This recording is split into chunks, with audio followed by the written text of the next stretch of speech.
Hi, today I want to talk to you about something you're probably already very good at. To start off with, I want you to imagine that you're at the beach. For those of you in Idaho, where it's about 24 degrees right now, imagine that it's a nice, warm beach.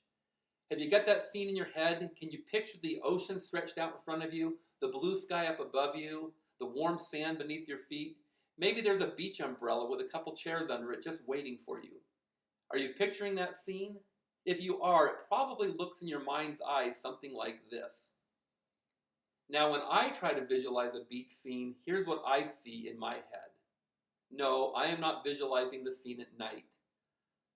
I am not able to create a visual image in my head. I know all about beaches. I've been to the beach. I know that there's sand. I know there's an ocean. I know there may be an umbrella there with a chair under it, but I cannot create a visual image of it in my mind's eye. And this has nothing to do with beaches. The same holds true with everything, including those things that I know and love the most. I know what my wife looks like. I recognize my wife. But if I try to create a visual representation of my wife in my head, I just can't do it. I can't imagine even what my wife looks like. I've joked in the past that I couldn't describe my wife to a police sketch artist to save her life. Scientists who have been researching this phenomenon have given it a name. They call it aphantasia. Aphantasia is defined as the inability to create a visual image in your mind's eye. Sometimes it's described as being unable to create visual memories. They suspect that this impacts about 2% of the population.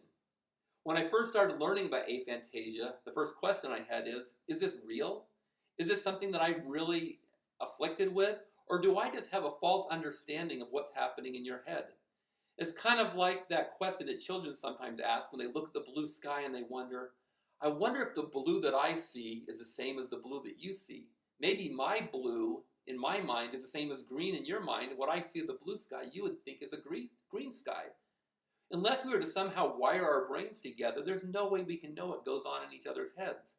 And so I was never sure, when I always knew that I didn't have a very good visual memory, I didn't know whether or not that was a real phenomenon or if it was just something that I had a misunderstanding of what you were seeing. But as I've learned more and more about aphantasia, I have learned that this is a very real phenomenon, and I'm one of the lucky 2% that suffer from it. So how has having aphantasia impacted my life? Well, first of all, think of how many times your teachers have told you to visualize what you're doing.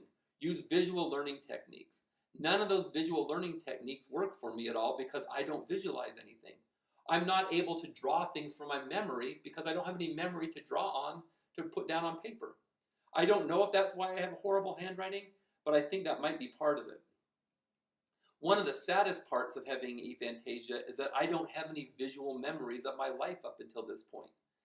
If I were to ask you to think about a birthday, or imagine your baptism, or think about what you even had for dinner last night, you're probably pulling back a visual memory of this experience. My brain, because it doesn't store visual images, didn't really store much of the information about my childhood my life up until this point.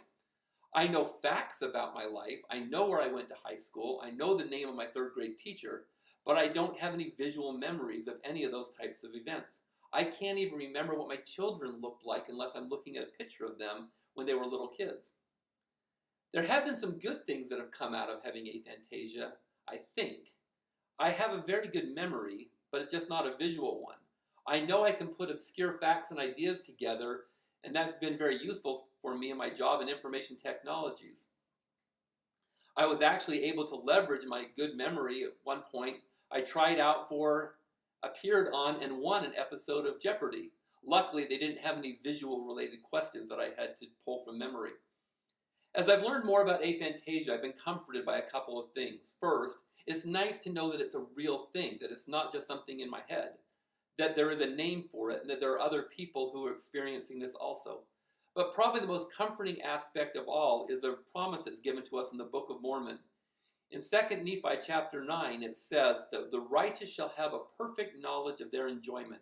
I may never experience that in this life, but I know that someday I will have a complete knowledge and understanding and memory of all the enjoyable things that have happened in my life.